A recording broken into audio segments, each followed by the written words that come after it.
tuketi kwa jina la Yesu Kristo. Tutasimama tena kidogo, sasa tutasikia neno, tutasoma neno, tutasimama tena kidogo. Bwana Yesu asifiwe sana.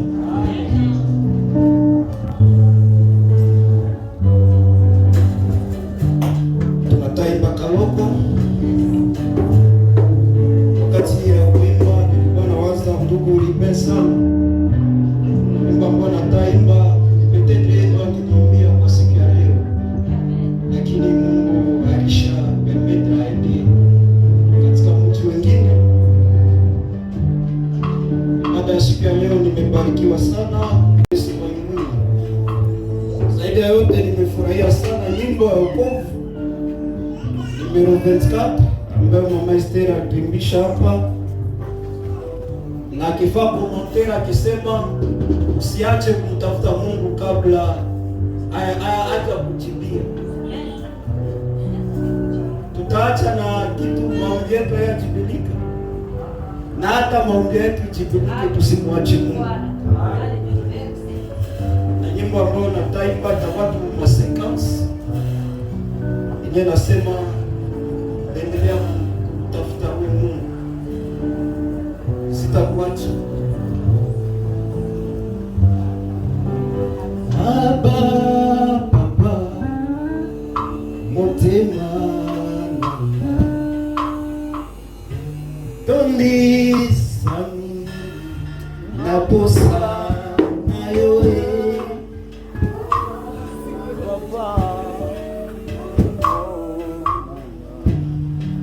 Yeso kanga uluka yoe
Bwana Yesu asifiwe. Nitaalika mama chef kwa heshima kubwa akuje kusaidia kwa ajili ya huduma ya siku ya leo.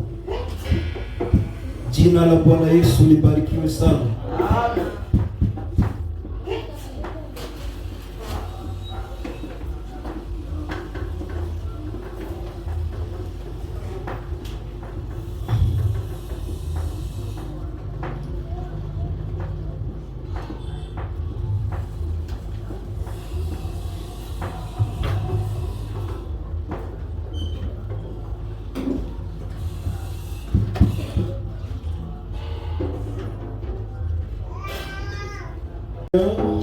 Sifa kwa Bwana. Gloire au Seigneur. Sifa kwa Bwana. Répondez gloire au Seigneur. Sifa kwa Bwana. C'est celui-là qui mérite la gloire. Ni kwa yule ambaye anastahili utukufu. Alors nous sommes en train de rendre grâce à Dieu. Tunakuwa kwenye uso wa Mungu siku ya leo.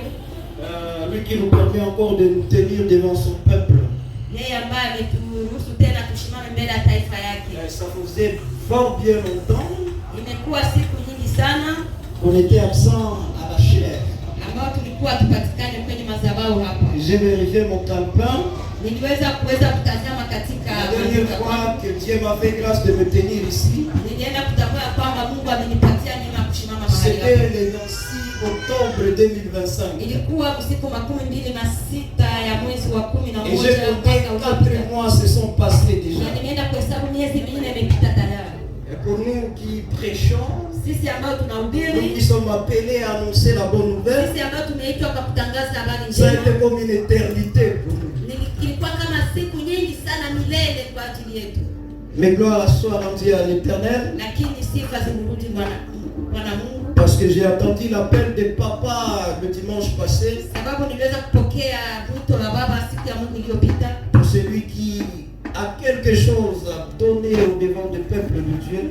akaniambia kwamba mimi nitakuwa na kile ambacho nitapatia Il devait s'annoncer. na imetimilika Et je me suis annoncé. na nimejitokeza. Cette situation m'a fait comprendre une petite anecdote, une petite histoire que j'aimerais vous raconter. Ile hali iliweza kunikumbusha historia moja ambayo nataka kuwajulisha. Vous savez, à la maison, nous sommes que des garçons chez nous. Mnajua ya kwamba kwetu nyumbani tunakuwa ni wanaume tu. Et il est arrivé un certain moment, Na Yoshua anajua nous volions souvent de l'argent à la maison. tulikuwa tunatafuta mara nyingi pesa kwenye nyumba. Alors, nos parents ont pris une résolution Na wazazi waliweza kuamua hivi de toujours fermer la porte de leur chambre. kwa kufunga mara mingi mlango wa chumba ya kwao. Et depuis lors, les années se sont passées. Na tangu wakati ile miaka ilipita nyingi. Aujourd'hui, je dirais qu'il n'y a plus de voleurs chez nous. Na leo ninaweza nikasema hakuna tena wamwizi kwetu nyumbani. Certains sont partis loin. Wamoja wameenda mbali. Nous autres, Dieu nous a sauvés, nous ne pouvons plus voler. Sisi wengine Yesu ametuokoa na hatuwezi Mais kukaribu toujours tena. est-il que ma mère Lakini imefika kwamba mama yangu ferme toujours la porte de sa chambre. anafunga tu mara mlango wa chumba Je me yake. demande, mais pourquoi? Na ninajiswali kwa nini? Il n'y a plus de voleurs, pourquoi fermer-il? Kwa nini mbona hakuna tena wamwizi? Kwa nini anafunga mlango wa chumba J'ai yake? commencé à me dire que peut-être papa a fait la même chose. Nilikuwa najiswali na kusema labda baba yangu naye alifanya hivyo Il hivyo. a fermé la chair à nous qui prêchons la parole de Dieu. Aliweza kufunga mlango kwa ajili yetu ambao tunahubiri neno la Mungu. J'étais en train d'oublier que ce qui est né de la chair est chair. Nilikuwa nikisema kwamba kile kimezaliwa kwa mwili ni Et ce mwili qui est né de l'esprit est esprit. na kile ambacho kinazaliwa kwa roho. Alors j'étais en train de penser selon la chair. Nilikuwa nawaza kulingana na Mais mwili. je ne pensais pas selon l'esprit. Lakini sikuwa nawaza Selon l'esprit, on ne peut fermer la chair à personne. kufuatana na roho, hakuna mtu anaweza funga madhabahu kwa Mungu. Cela dépend de l'appel que tu as, de l'engouement que tu as, du désir que tu as de Na prêcher ile la parole. inalingana na mwito iliyo ndani mwako. Merci à papa, Asante kwa baba encore une fois, mara tena d'avoir accepté cet appel. kwa kuweza kunitikia hii mwito. Je ne suis pas simplement Yule mhubiri je suis aussi fils de papa comme les tiens aussi. niko vile vile mtoto wa baba kama vile alisema Jen. Voilà pourquoi je me suis d'appel de fond. Sisi tuko kwa hii wakati kwa ili kwa kufanya kazi. Et j'avais une envie na de nilikuwa prêcher sur l'appel de fond. nilikuwa na ile ndani mwangu ya kusema nihubiri kulingana na kuita pesa. Mais depuis quelques mois, je porte un message Kuna pita miezi fulani ninabeba ujumbe ndani qui est mwangu devenu comme un fardeau pour moi. na ambayo ilikuwa kama vile mzigo kwangu. Et j'aimerais d'abord l'alléger pour Na aujourd'hui nilipenda niirahisishe kwa siku ya leo et pour même une prochaine fois. na hata kwa Lorsque encore je demanderai à papa, wakati mara tena je pense que je parlerai sur l'appel de fond. ninawaza nitaizungumzia kuhusu kuita pesa. Mais parlons d'abord de ce message qui me tient à cœur, dont le Saint-Esprit me donne de vous parler Acha aujourd'hui. nizungumzie kwanza kwa hii habari ambayo inakuwa ndani ya roho yangu ambayo Yesu alinipatia. Le thème d'aujourd'hui est intitulé Na kichwa ya neno la leo inasema hivi, Le mystère de la grâce. maajabu ya neema. Le mystère de la grâce. Oui, le mystère de la grâce. Fumbo ya neema.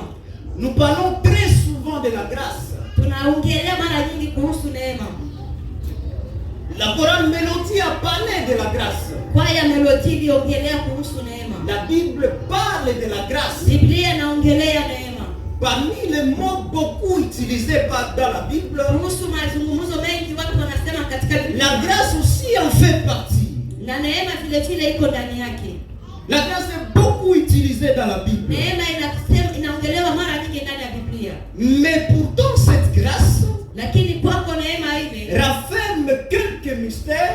Inaweza kufunga maandiko fulani fulani ya Biblia. Pour vous qui avez la Bible, nyinyi ambao mnakuwa na Biblia, je vais vous faire un peu jongler avec vos Bibles. Ninataka kuyatumikisha kidogo kwa ajili ya Biblia za kwenu. Permettez-le. Uniruhusu hiyo. Alors nous allons lire d'abord dans le Nouveau Testament. Tutasoma katika. Nous reviendrons dans le Nouveau Testament. Tena tutarudia katika. Mais ce ne sera pas des tests longs, ne vous en déplaise. Lakini itakuwa msomi mrefu, uniruhusu hiyo. Le premier test sera le plus long. Somo la kwanza, andiko la kwanza itakuwa mrefu kidogo. Matthieu, itakuwa Mathayo chapitre 15, sura ya 15, verset 22 jusqu'à 28. Mstari wa 22 mpaka 28. Papa peut nous aider avec sa belle lecture. Baba anaweza kutusaidia kwa usomi wake mzuri. Masomo Mathayo 15:22 mpaka 28.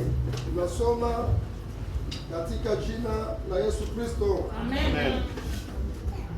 Biblia yangu inasema hivi: mwanamke mmoja Mkanana aliyeishi katika pande zile akamfikia akilalamika akisema, Ee Bwana, Mwana wa Daudi, unihurumie, binti yangu anateswa sana na pepo.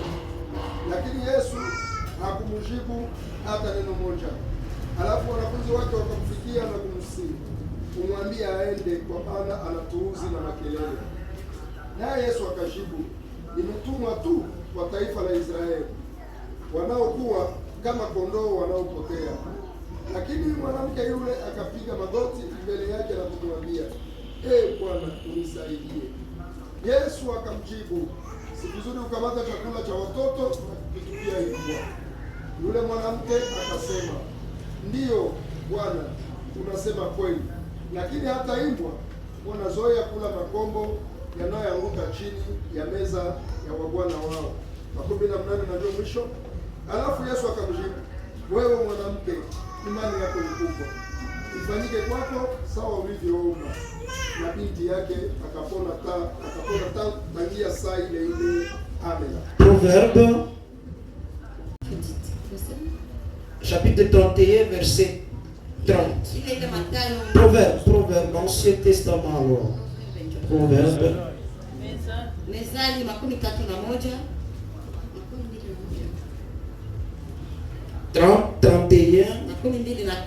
31 verset 30. Mstari wake 13.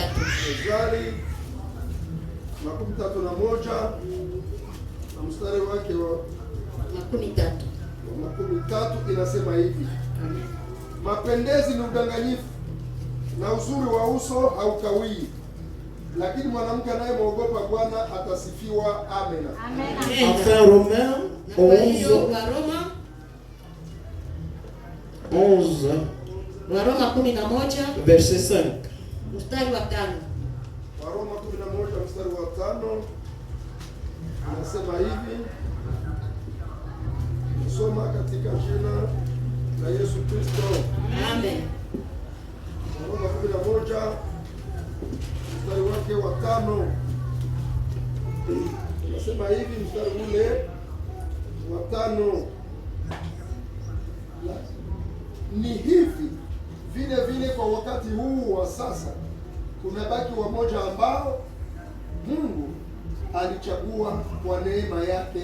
Amen. Est-ce que nous pouvons acclamer pour la parole de lire? Kupitia maandiko haya matatu ambayo tunatoka kusoma. Permettez-moi pour aujourd'hui Niruhusu kwa siku ya leo de vous parler de 3 mystères de la grâce que le Saint-Esprit m'a donné de tirer de ce passage. niwazungumzie kuhusu fumbo tatu ambao Roho Mtakatifu alifunulia. 3 mystères de la Fumbo grâce. tatu kwa hii ya neema.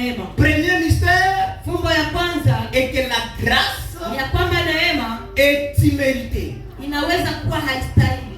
La grâce est imméritée. Neema haistahili. Et c'est de même de ce mystère que vient même la définition de la grâce. Na kwa nafasi ile ndio maana kunakuwa ufafanuzi wa ile neema. La grâce est une faveur.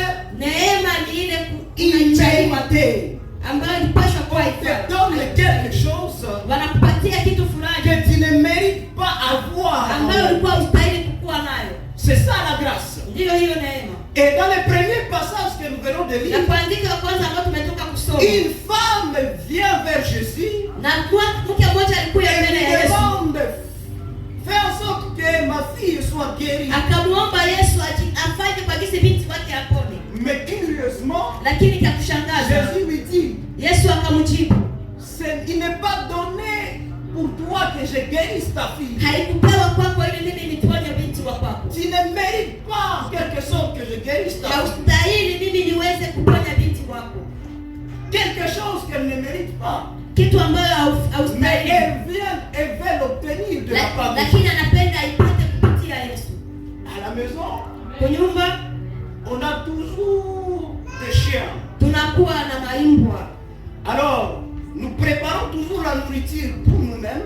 Mara nyingi tunapika chakula kwa ajili yetu et pour les chiens. Na kwa ingine kwa ajili ya imbwa. Et au moment de manger, na wakati ya kukula, après avoir prié, parce que nous mangeons souvent après avoir prié, na tunakula mara nyingi tukisha kuomba. On donne la nourriture des chiens. Tunapana chakula ya imbwa. Et on donne aussi, on fait en sorte que nous aussi on mange au même moment. Na sisi nafanya tunajikaza tukule kwa muda ule. Et nous avons un petit chien d'une race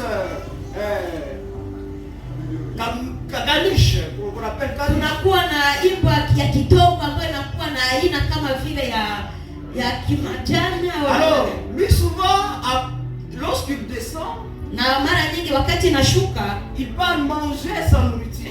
Inaenda kukula chakula yake. Alors au moment où il est en train de manger, na wakati ule itakuwa ikikula, il se rend compte que ce n'est pas vraiment goûtable. Na inaenda kutambua kwamba haiko ya kutamu kabisa. Viens auprès de nous. Inakuja karibu yetu. Penda hii mwele ya kidogo tuipatie kwa ile ambayo tuko Très souvent nous lui jetons quelques. Mara nyingi tunaitupia. Et c'est devenu une habitude pour le chien. Na imekuwa kawaida, tabia kwa hiyo. Et on a déjà compris cela. Na tukiweza kuelewa hiyo.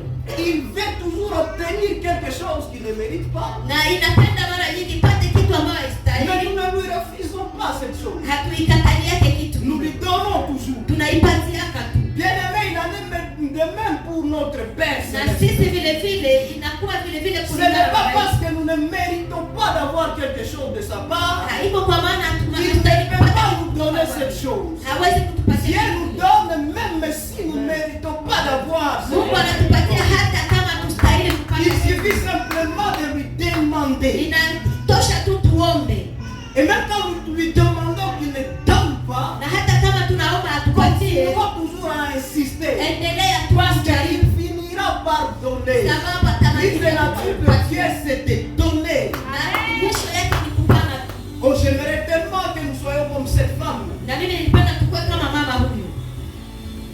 Christ refuse de lui donner. Kristo anakataa kumpa besoin, mais elle insiste. Lakini Mungu yeye anaendelea. Elle insiste. Akaendelea kuomba. Et finalement Christ guérit sa fille. Na kwa mwisho Kristo akaponya binti. Mais qu'est-ce que cette femme nous apprend? Lakini mwanamke yule anatuambia en lisant le premier texte. Kwa kusoma andiko ya kwanza, mwanamke yule anatufundisha nini? Quelques réactions de cool de ce que la femme a fait. Na kwa matokeo fulani, matendo fulani mwanamke yule. La première chose que cette femme nous apprend, ya kwanza mwanamke yule anatufunza, c'est de savoir bien s'exprimer. Ni kujua vizuri kujizungumzia. Christ l'a traité comme une chienne en quelque sorte. Kristo aliweza kumfanya kama vile mbwa. Christ lui a dit, Kristo alimwambia, des enfants, chakula ya watoto on ne la donne pas à une chienne. Haiwezi ikapewa mbwa. C'est comme une chienne. Wewe ni kama mbwa. Mais il n'a pas vu cela, il n'a pas refusé même. Lakini hakuona ile na il a insisté en disant, aliendelea kusisitisha na kusema, hata mbwa mange ce qu'on le donne. Hata mbwa inakula ile ambayo inapewa chini ya meza. Et c'est ce qui arrive toujours. Na njoo ile inafikia mara nyingi. Encore c'était une femme. Na kweli ilikuwa mwanamke. petite expérience des gens vécus ici sur terre. Nina mafundisho fulani ambayo nimeishi katika chini ya jua hapa. J'ai compris que l'une des créatures les plus difficiles au monde, Nimeenda kuelewa kwamba uumbaji ya nguvu katika dunia hii c'est bien une femme. ni mwanamke. Et si vous voulez, je témoigne encore de Pierre comme la dernière fois que je l'ai dit ici. Mkapenda mnitupie tena majibu kama vile siku ya La femme n'accepte pas d'être humiliée. mwanamke haitikake La kushushwa. femme n'accepte pas d'être rabaissée. Mwanamke haitikake kushushwa. Si c'était une des femmes de nos jours, Kama ingalikuwa ni mmoja wa wanawake wa siku za leo, elle pouvait dire na Tanizoea. na angalisema Je lui demande, il me traite comme une chienne. ninamuomba na nikamata kama vile umbo. Mais celle-ci Lakini huyu a continué à demander. katika Biblia aliendelea kuomba. Bien aimé, lorsque nous voulons recevoir une faveur, Wandugu, wakati tunataka kupata nous kitu fulani devons savoir comment nous exprimer. tunapaswa kujua namna gani kujieleza. Nous devons savoir comment nous humilier. Tunapaswa kujua namna gani kushuka, Et même si c'est notre droit, na ile nayo inatupasha hivyo. même si nous méritons d'avoir quelque chose, Hata ikawa tunastahili kupata kitu, nous devons toujours savoir comment nous exprimer. tunapaswa kujua namna gani kujieleza, namna gani ya kuomba. Les scientifiques disent que Wasomi wanasema un droit haki mal revendiqué ambayo inaombwa vibaya n'est plus un droit. na haipo tena haki. Imagine que quelqu'un, Ujiulize, mtu fulani comme Papa Samy nous avait acheté ce micro, kama vile Papa Samia aliweza kutununulia mikro hii, qu'il vienne dire que akuja na kusema pendant que nous sommes en train de chanter, wakati tukiwa tukiomba qu'il dise je tukiimba, vais prendre mes micros. mimi nataka kamata hii mikro ambayo niliweza kuuza. Est-ce que c'est encore son droit? Ile kabisa inaweza kakamatiwa tena kama haki ya kwake, Même si c'est lui qui a donné, hata kama ni yeye il amepanga. doit savoir quand demander, comment demander. Anapaswa kujua wakati gani ya kuomba na C'est ce kuomba que nous namna devons gani. apprendre aussi. Ile ambayo Nous, tunapaswa kuweza kujifunza nous qui bénéficions de la grâce. sisi ambao tunapokea neema. Beaucoup de gens ratent des opportunités. Wengi wanaweza kuzuia ile muda wa kwake Et beaucoup même passent à côté de leur destinée. ya kujishusha, Des gens qui ne parlent jamais avec politesse. na anasema na kwa kosa adabu. Qui ne demandent jamais la permission pour obtenir quelque chose. Watu ambao hawaombi hata ruhusa ili wapate Qui kitu veulent fulani, toujours obtenir des choses par force. ambao wanapenda wajipatie tena kwa nguvu. Il vous manque quoi pour demander la permission? Inakukosa nini kuomba ruhusa kwa ajili ya kitu fulani? Des gens qui ne demandent jamais pardon. Watu ambao waombi hata siku moja huruma, msamaha. D'ailleurs, le pardon fait en sorte que beaucoup de destinées soient détruites. Na kukosa kulomba huruma inafanya vya mingi ya mapito yako ya maisha yako inapita mbali, unavikosa. J'étais en train de suivre une vidéo que papa avait envoyée dans le groupe. Nilikuwa niko nafuata kitu moja kwenye Qui mtandao illustre deux frères qui se sont séparés. ambayo inaonyesha wandugu Parce wawili qu'ils ambao ne pouvaient pas wanaachana simplement se demander pardon. sababu hawakujua tu kuomba Ils ont huruma. perdu du temps.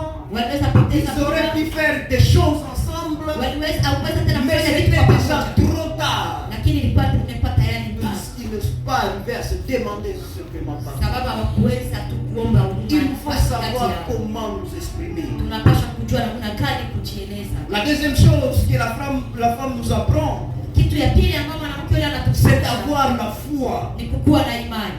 Dans le verset 28, tout le premier passage que nous avons lu, Katika ile andiko mstari wa kama Christ lui a dit, Kristo akamwambia, ta foi est si grande imani yako ni kubwa. qu'il te soit donné tel que tu le demandes. Kristo akamwambia Et ikupewe au kama même vile moment, unaomba. sa fille a été guérie. Na kwa wakati ule ule binti wake akapona. Simplement parce que Christ a remarqué qu'elle avait la foi. Ni sababu tu Kristo alitambua kwamba mke yule ana imani. J'ai aimé ce que papa prêchait le dimanche passé. Nilipenda kile ambapo baba yangu Il a aliweza dit une phrase kusikia. très importante. Alisema kitu moja ambacho kwa Il muhimu. a dit, Dieu peut tout faire, Akisema Mungu anaweza kufanya chochote kile. mais simplement si tu as la foi. Lakini ni kama una imani. En d'autres termes, si tu n'as pas la foi, Kwa kusema mwingine kama una Dieu imani, ne peut jamais rien faire pour toi. Mungu hawezi akafanya chochote kwa ajili yako. Gloire au Seigneur. Sifa kwa Bwana. Amen. Tu peux perdre tout Unaweza ukapoteza parce que vyote tu t'es mal exprimer. Sababu unaweza Parce kujieleza que vibaya.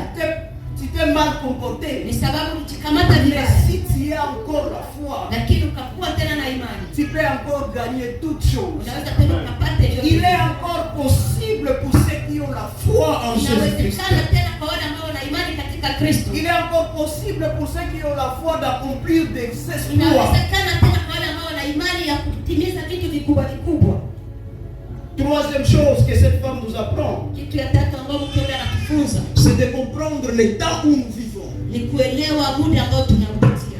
Et le temps où nous vivons, c'est le temps de la grâce. Na muda ambao tunauishi ni muda wa neema. Dans le verset 24, Kwa ile mstari wa 12 du passage que nous avons lu, premier Andiko passage, ambalo tulisoma, la femme avait compris. mwanamke yule alielewa, Elle a dit, akasema même si je ne mérite pas, hata kama sistahili hiyo, mais je vais quand même avoir. lakini nitaipata. C'est comme si la femme Ni kama vile mwanamke avait compris l'une des choses que Christ avait dit ni kama vile mwanamke yule alielewa avant même que alisema. Christ se choisisse des disciples. Hata wakati mbele Yesu ajichagulie wa mitume, Lorsque Christ était encore seul, wakati Kristo alikuwa ngali peke yake, un jour il entre dans les synagogues siku moja akaingia hekaluni, et on lui dit d'ouvrir le rouleau akamwambia afungue et kitabu de prêcher la parole. ili aweze kuhubiri. Et en ouvrant le rouleau, Na wakati il alifungua a fait kitabu, la prophétie d'Esaïe. akafikia kwa unabii Et il a aliyofanya. dit, l'Esprit du Seigneur est sur moi. Akasema roho Parce Bwana qu'il ndiye m'a oint pour proclamer la bonne sababu nouvelle. amenipaka mafuta ili kutangaza neno Pour kubwa. proclamer la bonne nouvelle aux pauvres. Ili niweze kutangaza injili kwa Pour maskini. proclamer une année de guérison même à Ili ceux qui niweze sont kutangaza malades. mwaka wa uponyaji kwa Pour wagonjwa. proclamer une année de grâce. Ili niweze kutangaza mwaka wa neema. C'est en quelque chose, la chose que la femme lui avait demandé ce jour-là. Ni kama hilo neno kitu ambalo Toi qui mwanamke avais déjà alikuwa. dit que tu viens avec une bonne nouvelle.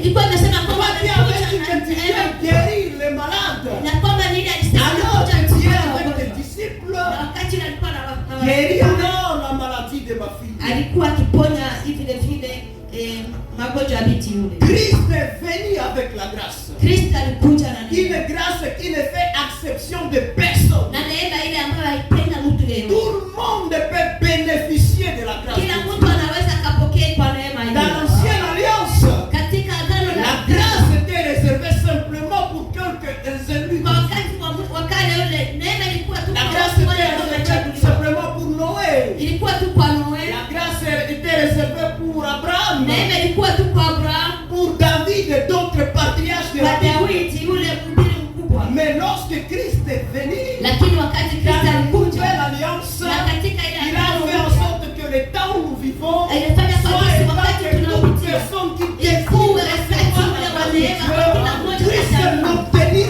gratuitement. yule ambaye ataipokea. Voilà pourquoi Jean a dit, Na kwa ile la wakati parole est akasema venue sur le ciel, akama mais les siens ne l'ont pas reçue. kwamba Mais à tous neema qui l'ont ilikuja kwa reçue, lakini cette wale ambao parole a walipokea donné le pouvoir de devenir na enfant. niwapatia neema ya Si kuwa tu wana es wa Mungu. enfant de Dieu, Na kama tu unamwamini peux tout Kristo, demander à Dieu ya kwamba et chochote Dieu unachotaka peut kwa te Mungu. l'accorder selon ta Inawezekana promesse. ikupatia kulingana na jinsi imani yako iko. Gloire au Seigneur. Sifa kwa Bwana. Ufumbo ya neema, Une faveur imméritée neema ambayo tulikuwa tustahili que nous bénéficions puisque nous sommes enfants de Dieu. na tunaipewa kwa sababu tunaitwa watoto wa Mungu. Deuxième mystère de la grâce, Ingine fumbo ya neema, fumbo ya pili ya neema. la grâce est trompeuse.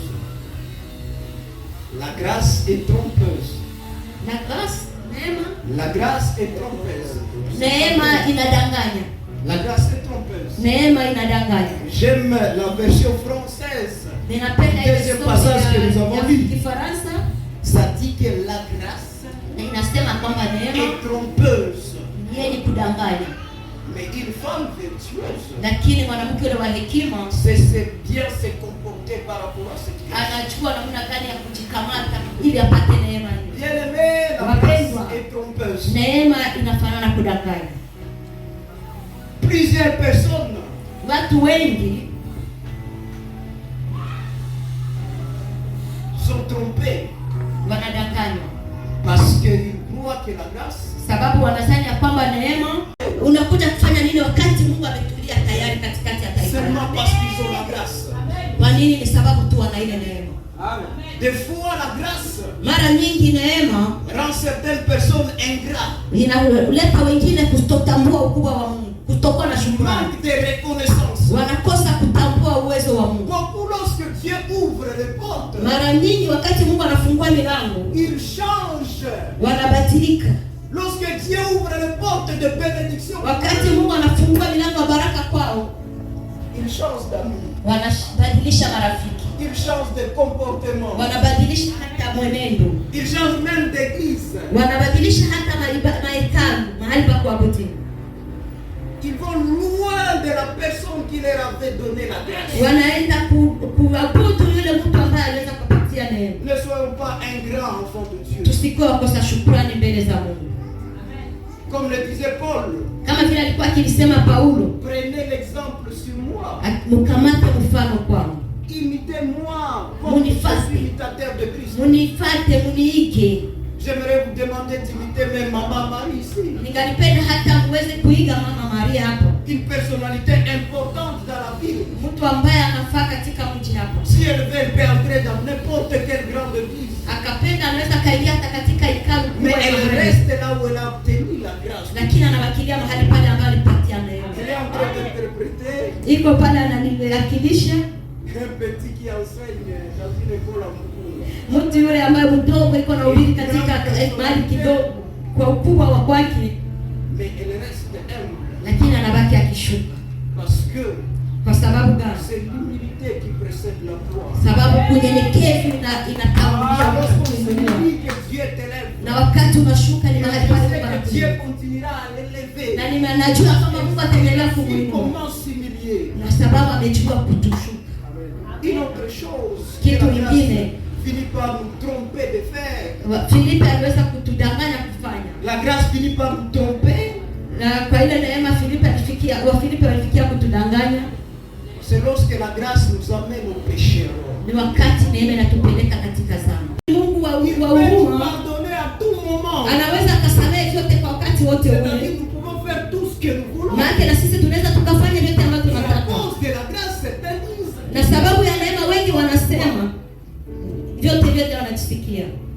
Mais Paul a dit aux Romains, Lakini Paulo akaambia Waroma wakati fulani, demeurons-nous dans le péché tutaendelea kudumu katika dhambi afin que la grâce abonde.